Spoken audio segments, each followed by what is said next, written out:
शिव पार्वती का मिलन करवा कर रहेगा।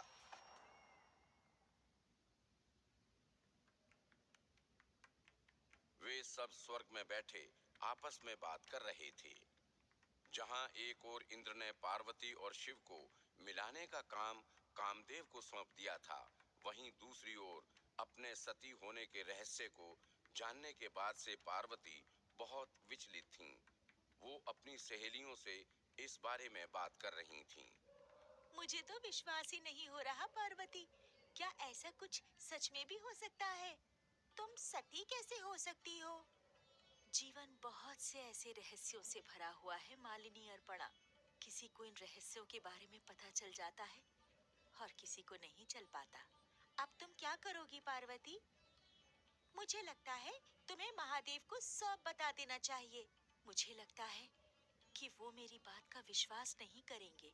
तुम ही तो कहती हो कि महादेव कथित अकथित सब जानते हैं। मुझे लगता है उन्हें पहले से इस रहस्य के बारे में पता होगा। ये बात सच है मालिनी, शिव अंतर्यामी है, परंतु उन्होंने अपने मन पर विरह और दुख की इतनी परतें चढ़ा ली हैं कि उन्हें अब कुछ भी याद नहीं है। पर पार्वती, मुझे लगता है तुम्हें एक बार महादेव से अपने मन की बात कह देनी चाहिए। पार्वती को अपनी सहेलियों की बात सही लगी। उन्होंने सोच लिया था कि वो महादेव को अपना रहस्य बताकर रहेंगी। इसलिए पार्वती उस जगह पर चली गईं जहां पर शिव समाधि में बैठे थे। जिस दिन से शिव की आंखों ने पार्वती को अपने अतीत का रहस्य बताया था, उस दिन से शिव ने वो आंखें बंद कर रखी थीं। शिव, शिव, आंखें खोलिए शिव, देखिए ना मेरी ओर शिव। पार्वती के बार बार पुकारने पर भी महादेव ने आंखें नहीं खोली।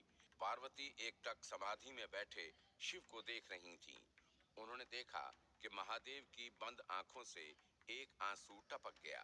उस आंसू को देखकर पार्वती सहम गई थीं। वो अच्छे से जानती थीं कि ये आंसू प्रेम में लगी उन चोटों के थे जो शिव के मन पर लगी हुई थीं। पार्वती ने बहुत चाहा, लेकिन महादेव ने आंखें नहीं खोली। पार्वती को कुछ समझ नहीं आ रहा था कि उन्हें क्या करना चाहिए था। स्वर्ग में बैठे इंद्र और बाकी देवता पार्वती को देख रहे थे। देखा चंद्रमा, मैंने कहा था ना, हमें और प्रतीक्षा नहीं करनी पड़ेगी। हमारे कामदेव को धरती पर भेजने से पहले ही देवी पार्वती महादेव के पास चली गई हैं, उन्हें अपना रहस्य बताने के लिए। हाँ देवराज, आप सही कह रहे हैं। देवी पार्वती ने हमारा काम आसान कर दिया है। अब देखते जाओ कैसे पार्वती और शिव का मिलन होता है और कैसे नाश होता है उस तारकासुर का। सारे देवताओं को विश्वास हो चला था कि पार्वती शिव को पाने में सफल हो जाएंगी, परंतु समाधि में बैठे शिव के आगे पार्वती का हर प्रयास विफल हो रहा था। शिव, आंखें खोलकर देखिए, मैं हूँ पार्वती। आप कब तक यूं ही योग निद्रा में रहेंगे शिव? कब तक हिमालय की गुफाओं में संसार से दूर रहेंगे? मैं जानती हूँ सती के जाने से आपके मन पर बहुत गहरा घाव हुआ है, लेकिन प्रेम में लगे घावों को भरने का एक ही हल होता है, नए प्रेम को अपने जीवन में आने देना। खोलिए ना आंखें शिव, देखिए मैं कब से आपकी प्रतीक्षा कर रही हूँ। पार्वती के ये विफल प्रयास देखकर स्वर्ग में बैठे इंद्र चिढ़ गए। देवी पार्वती तो कुछ कर ही नहीं पा रही हैं। अब हमें ही कुछ करना चाहिए देवराज। हाँ, हम यूं हाथ पर हाथ धरे नहीं बैठ सकते। कामदेव, आप जाइए धरती पर और देवी पार्वती की सहायता करिए, शिव को अपनी समाधि से बाहर निकालने में। जो आज्ञा देवराज। इंद्रदेव के कहने पर कामदेव धरती पर आ गए। वो उस जगह पहुंचे जहां पर समाधि में बैठे शिव को पार्वती योग निद्रा से जगाने का प्रयास कर रही थीं। माता, कामदेव, आप यहाँ? मुझे यहाँ देवताओं ने भेजा है आपकी सहायता करने के लिए। आप मेरी सहायता कैसे कर सकते हैं? माता, मैं ब्रह्मा की सोच से बना काम का देव हूँ। उन्होंने मुझे ये फूलों का बाण दिया है। मैं ये बाण जिस पर भी चलाता हूँ, वो व्यक्ति काम वासना से भर जाता है और काम वासना लिप्त, चाहे वो मनुष्य हो या देवता, किसी भी स्त्री से मुंह नहीं मोड़ सकता। आप ऐसा नहीं कर सकते कामदेव। पर क्यों माता? आप भूल रहे हैं कामदेव। काम दो प्रेमियों के बीच अपने प्रेम को प्रकट करने का एक तरीका होता है। काम प्रेम को व्यक्त करने की भाषा होती है, परंतु उसमें वासना का कोई स्थान नहीं होता। मेरे और शिव का प्रेम इस समय केवल मेरी ओर से है। जब तक शिव भी मुझसे प्रेम नहीं करने लगते, मैं हम दोनों के बीच काम नहीं आने देना चाहती। माता, मैं आपकी बात समझ सकता हूँ। मुझे आपकी बात स्वीकार भी है। परंतु माता पार्वती, हमारे पास इतना समय नहीं है कि हम आपके इस प्रेम बीज को पनपने का अवसर दे सके। तारकासुर ने आतंक मचा रखा है। संपूर्ण सृष्टि उससे भयभीत है। उसने मनुष्यों तथा देवताओं दोनों को आतंकित कर रखा है। माता, ऐसे तारकासुर से इस त्रिलोक को केवल आपका और महादेव का पुत्र ही बचा सकता है। कामदेव की बात ने पार्वती को दुविधा में डाल दिया था। एक तरफ उनका मन था जो अपने और शिव के बीच किसी को आने नहीं देना चाहता था, और दूसरी तरफ उनके सामने एक समस्या थी जिसे केवल वही हल कर सकती थीं। क्या करेंगी पार्वती? क्या कामदेव उन्हें मनाने में सफल हो जाएंगे? कामदेव पार्वती से शिव को सम्मोहित करने की बात कह रहे थे। वो शिव पर अपना बाण चलाना चाहते थे, पर पार्वती उसके लिए मना कर रही थीं। आप ऐसा नहीं कर सकते कामदेव। आप भूल रहे हैं कामदेव। काम दो प्रेमियों के बीच अपने प्रेम को प्रकट करने का एक तरीका होता है। काम प्रेम को व्यक्त करने की भाषा होती है, परंतु उसमें वासना का कोई स्थान नहीं होता।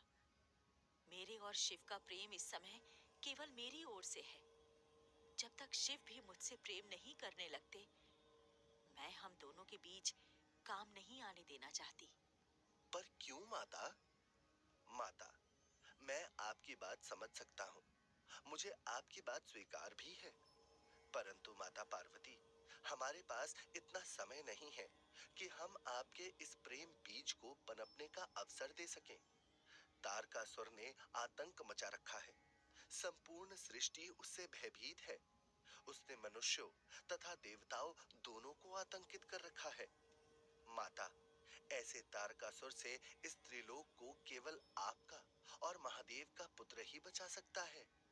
पर कामदेव। माता, क्षमा करें, परंतु आप भूल रही हैं। आप केवल एक स्त्री नहीं हैं जो किसी प्रेम में है। आप आदि शक्ति जगदम्बा हैं। आप इस संसार की विघ्नहर्ता हैं। आप केवल अपने बारे में नहीं सोच सकती। तारकासुर ने देवलोक पर आक्रमण कर दिया है। उसने हम सारे देवताओं को अपने धाम से निकाल दिया है। हमें पुनः देवलोक केवल आपका पुत्र ही दिलवा सकता है। इसलिए हम पर कृपा करें माता, और मुझे शिव को सम्मोहित करने के लिए ये बाण उन पर चलाने दीजिए। कामदेव सही कह रहे हैं पार्वती। तुम सिर्फ अपने बारे में नहीं सोच सकती। शायद जगत के कल्याण के लिए तुम्हें अपने प्रेम की बलि देनी होगी। चाहे प्रेम तुम्हारे लिए कितना भी अनमोल हो, चाहे तुम चाहती हो कि शिव तुमसे प्रेम करे, लेकिन जगत के कल्याण के लिए तुम्हें शिव का प्रेम नहीं, उनका पुत्र चाहिए। पार्वती, तुम्हारे भाग्य में प्रेम शायद लिखा ही नहीं है। आप क्या सोच रही हैं माता? कामदेव, अगर आप और सारे देवता यही चाहते हैं, तो यही सही। आप चला दीजिए मेरे शिव पर अपना बाण। पार्वती की हाँ सुनते ही कामदेव ने अपना बाण निकाल लिया। उन्होंने अपनी कमान पर तीर चढ़ाया। उनके ऐसा करते ही हिमालय की उस चोटी पर जो ठंड थी वो बसंत ऋतु में बदल गई। वहां अचानक ही चिड़ियां चहचहाने लगीं। एक प्यारी सी गंध वहां चारों ओर छा गई। बसंत के वहां छाने के साथ ही कामदेव ने अपना बाण चला दिया। कामदेव का बाण जैसे ही शिव पर लगा, शिव का ध्यान टूट गया। देखिए, भगवान शिव जाग गए। लेकिन शिव इतने क्रोध में क्यों दिख रहे हैं कामदेव?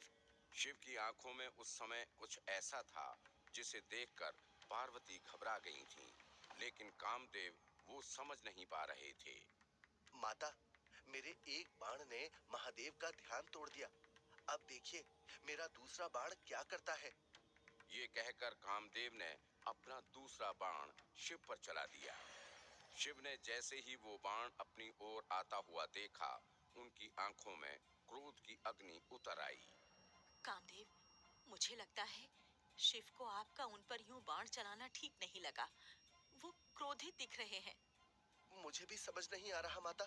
मेरे बाण से तो शिव के मन में वसंत ऋतु छा जाना चाहिए थी, लेकिन उनके नेत्रों से तो क्रोध की अग्नि बह रही है। कामदेव का वो बाण शिव के पास आकर ही रुक गया। वो शिव को छू भी ना पाया। कामदेव, आपका इतना दुस्साहस! आपने योग में डूबे एक योगी पर काम का प्रहार किया।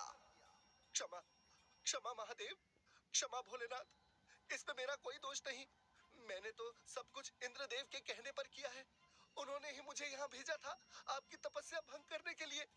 कामदेव, करनी आपकी है, इसका दंड भी आपको ही मिलेगा। मुझे मुझे क्षमा कर दीजिए महादेव।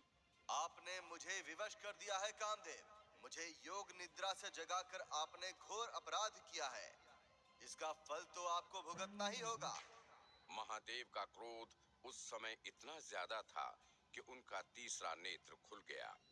उनके उस तीसरे नेत्र में से अग्नि लहरें निकलने लगीं। मुझे मुझे क्षमा कर दीजिए महादेव, क्षमा।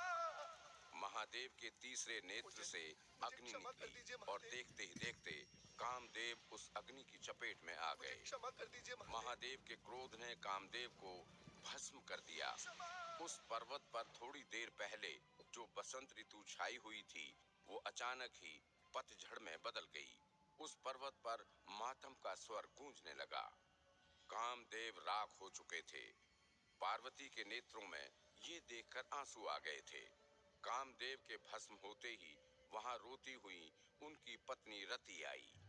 कामदेव, कामदेव, आप मुझे छोड़कर नहीं जा सकते कामदेव, कामदेव। रति विलाप किए जा रही थी। पार्वती का मन उनके विलाप को सुनकर बहुत चिंतित हो रहा था। कामदेव तो उन्हें अपने शिव से मिलवाने का प्रयत्न कर रहे थे, लेकिन उस प्रयत्न का परिणाम उल्टा हो गया था। कामदेव खुद अपनी पत्नी से बिछड़ गए थे। पार्वती अपनी भीगी आंखों से कामदेव को देखे जा रही थीं। शिव का क्रोध अब भी शांत नहीं हुआ था। कैसे होगा शिव का क्रोध शांत? क्या करेंगी अब देवी पार्वती?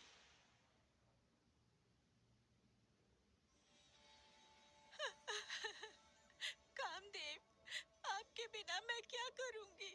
ये जीवन आपके बिना व्यर्थ है। जब आप ही नहीं रहे तो मैं क्या करूंगी जीवित रहकर? पार्वती का मन अपराध बोध से भर गया था। उनसे रति का दुख देखा नहीं जा रहा था। वो कुछ भी करके रति का दुख कम कर देना चाहती थीं। मैं जानती हूँ रति, आप अपने आपे में नहीं, परंतु आप खुद को संभालिए। ये शरीर केवल एक पाश है जिसमें आत्मा कैद होती है। कामदेव कहीं नहीं गए हैं, वो अभी यही है। देवी पार्वती, आप कितनी स्वार्थी हैं, और आपसे भी ज्यादा स्वार्थी हैं आपके ये महादेव। मेरे कामदेव तो आपको और महादेव को मिलवाना चाहते थे बस, लेकिन आप दोनों के कारण उनका ये हाल हो गया। और आप मुझसे क्या कह रही हैं कि शरीर केवल एक पाश होता है? अगर ऐसा ही है पार्वती, तो आप पूछिए अपने महादेव से कि क्यों रोते हैं वो अपनी सती की याद में, क्यों फिरते हैं वो सती का मृत शरीर उठाए पूरे ब्रह्मांड में। अगर आप लोग इतने ही ज्ञानी हैं, तो विलाप क्यों करते हैं? क्यों शोक मनाते हैं अब तक महादेव अपनी सती के जाने का? देवी, किसी के दुख में उसे सलाह देना, उसे समझाना बहुत आसान होता है, परंतु वही सलाह अपने दुख में अपने आप पर लागू करना बहुत कठिन होता है। देवी रति, आप मुझे गलत समझ रही हैं। मैं आपके दुख को कम नहीं आंक रही हूँ। मैं तो बस आपको धीरज ना खोने का कह रही हूँ। भस्म हो चुके हैं, मैं क्या सांसें में धीर धरकर। रति, मैं कुछ नहीं सुनना चाहती। अच्छा होगा आप मुझे अकेला छोड़ दे। आप मेरा दुख कम नहीं कर सकती तो मुझे सांत्वना देने की भी कोई आवश्यकता नहीं। पार्वती समझ गई थीं कि उस समय उनका रति से कुछ भी कहना व्यर्थ था। वो खुद को रति के इस दुख का कारण समझने लगी थीं। साथ ही उन्हें शिव का कामदेव को भस्म करना भी ठीक नहीं लग रहा था। उन्हें शिव पर क्रोध आने लगा था। वो उन पर क्रोध करते हुए बोली, शिव, आपने ये क्या किया? कामदेव तो केवल हमारी सहायता कर रहे थे और आपने उन्हें भस्म कर दिया। शिव, ये तो अन्याय है। आप कौन होती हैं देवी पार्वती, मुझसे ये प्रश्न करने वाली? कामदेव अपनी गरिमा को लांग गए थे। उनके साथ मैंने जो किया वो उन्हीं की करनी का फल है और मुझे नहीं लगता कि मुझे सही और गलत समझाने का आपको कोई भी अधिकार है।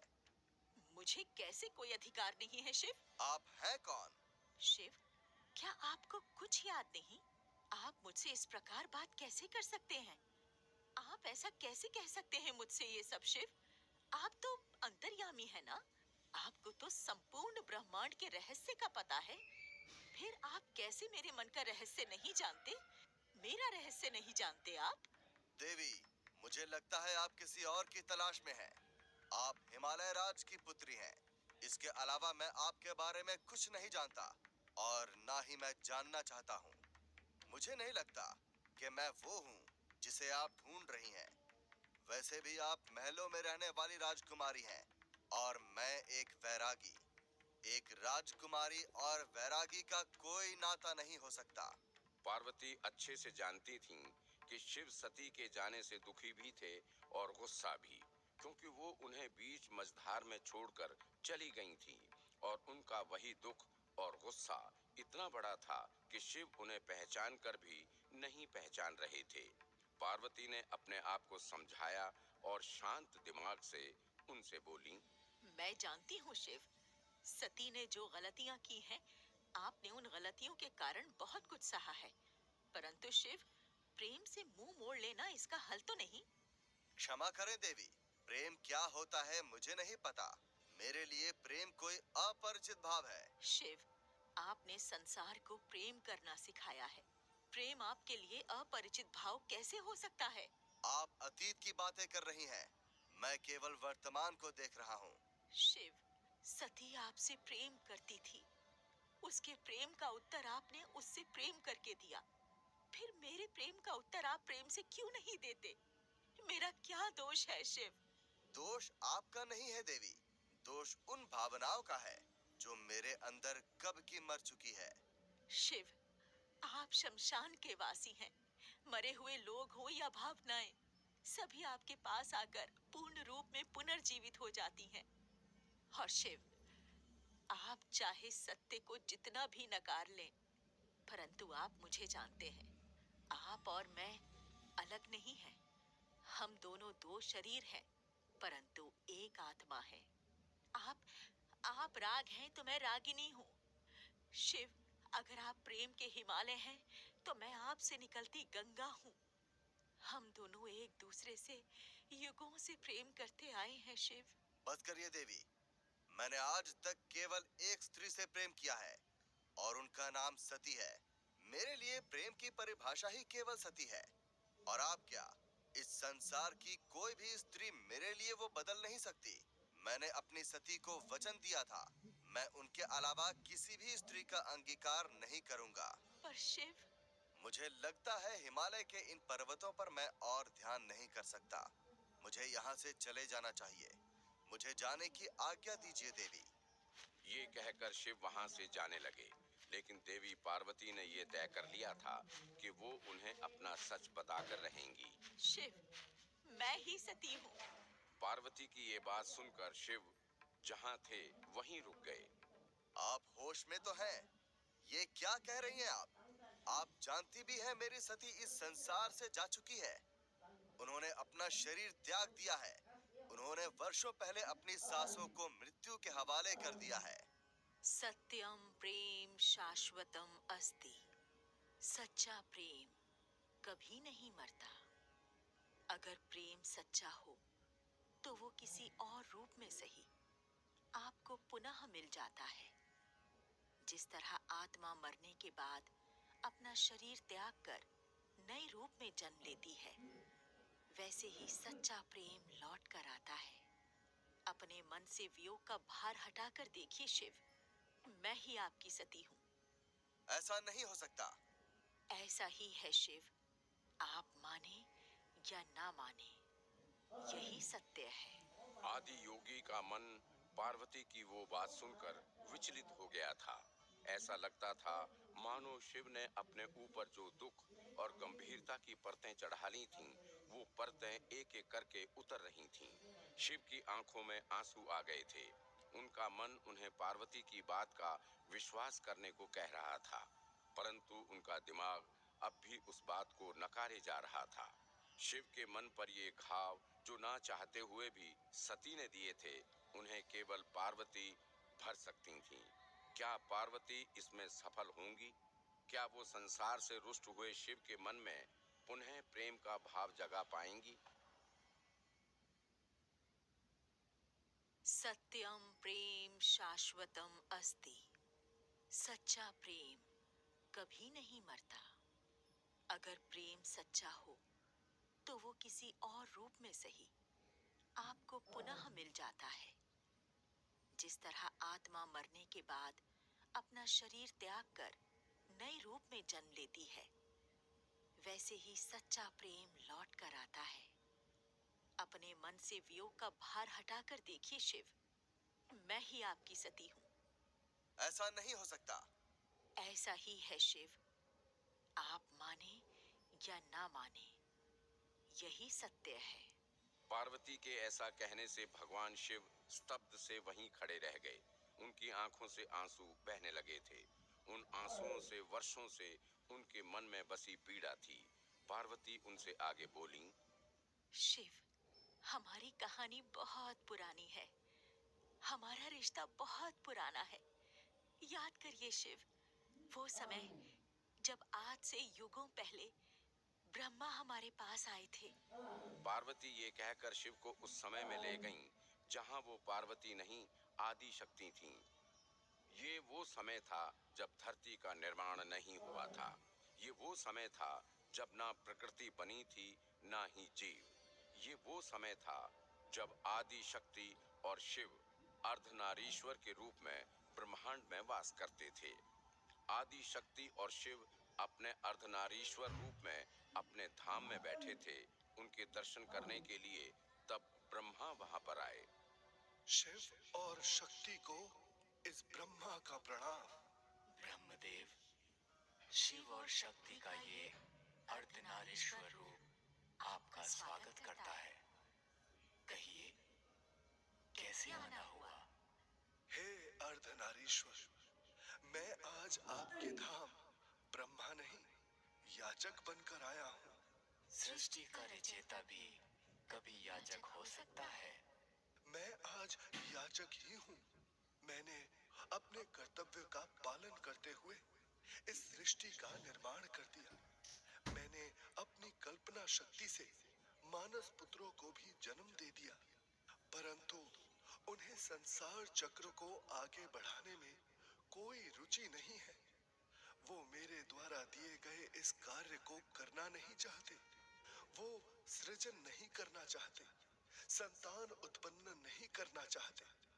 अब आप ही बताइए, अगर सृजन ही नहीं होगा तो ये संसार आगे कैसे बढ़ेगा? हम आपकी परेशानी समझ सकते हैं ब्रह्मदेव, परंतु इसमें हम आपकी सहायता कैसे कर सकते हैं? आप मेरी सहायता कर सकते हैं, परंतु क्या? परंतु मैं आप दोनों से जो मांगना चाहता हूँ, वो आप दोनों के लिए बहुत कष्टदायी होगा, एक तरह से आत्मघाती। मुझे समझ नहीं आ रहा मैं कैसे कहूँ। ब्रह्मा, आप निसंकोच होकर अपनी बात रखिए। आप एक बहुत बड़ा कार्य कर रहे हैं, और अगर इस कार्य को पूर्ण करने के लिए किसी को आत्मदाह भी करना पड़े, तो उसे करना चाहिए। हमें भी बहुत प्रसन्नता होगी इस कार्य में आपकी सहायता करके। अर्धनारीश्वर, आप महान हैं। शिव और आदि शक्ति से अगर इस संसार का सृजन होगा तो इस संसार का कल्याण ही कल्याण होगा। परंतु ब्रह्मा, हम कैसे सृजन कर सकते हैं? हे अर्धनारीश्वर, इस कार्य को करने के लिए शिव और आदि शक्ति को अलग होना पड़ेगा। आप दोनों को ये अर्धनारीश्वर रूप त्यागना पड़ेगा। आदि शक्ति इस अर्धनारीश्वर रूप से अलग होकर प्रकृति बनेंगी और शिव बनेंगे पौरुष, यानी वो शक्ति जिससे प्रकृति संचालित होती है। ब्रह्मा, आप जो कह रहे हैं उससे संसार का कल्याण होगा। इसलिए शिव और आदि शक्ति का अर्धनारीश्वर रूप आपकी सहायता करने के लिए एक दूसरे से अलग होने को तैयार है। अर्धनारीश्वर, आपने अलग होकर इस संसार के सृजन का जो बीज बोया है वो अवश्य एक बहुत सुंदर वृक्ष में पनपेगा। मैं और ये संसार दोनों ही आपके ऋणी रहेंगे। अपने और शिव के अलग होने की कथा सुनाते सुनाते पार्वती की आंखों में आंसू आ गए थे। शिव भी वहां बुत से खड़े थे। वो दोनों कुछ देर तक कुछ नहीं बोले। फिर पार्वती बोली, शिव, सृष्टि के सृजन के लिए आप और मैं अलग हो गए थे। हमारा अलग होना रंग लाया। एक सुंदर सृष्टि का निर्माण हुआ। हमने अलग अलग जीव जंतु बनाए, नदियां बनाई, पहाड़ बनाए, मनुष्य को बनाया। मनुष्य ने ही अपने ही जैसे और मनुष्य बनाए और प्रकृति की शोभा को बढ़ाया। लेकिन अपना कार्य पूर्ण करके भी हम मिल ना सके। हम दोनों एक दूसरे से युगों तक अलग रहना सहन नहीं कर पा रहे थे। ये विरह हम दोनों ही के लिए कष्टदायी थी। फिर आखिरकार मैंने सती के रूप में जन्म लिया और आपसे विवाह किया। प्रजापति दक्ष बहुत अच्छे से जानते थे कि मैं आदि शक्ति का रूप हूँ। उन्होंने तपस्या करके मुझे अपनी पुत्री रूप में मांगा था, परंतु उनका घमंड सत्य से बड़ा होता गया। मैं जानती हूँ शिव कि आप क्रोधित हैं कि मैंने उस दिन यज्ञ की अग्नि में कूदकर अपने प्राण ले लिए। आपके बारे में नहीं सोचा, परंतु ऐसा नहीं है शिव। मैंने जो किया वो आपके और प्रेम के लिए किया था। इस संसार में प्रेम से बड़ा संबंध कोई और नहीं।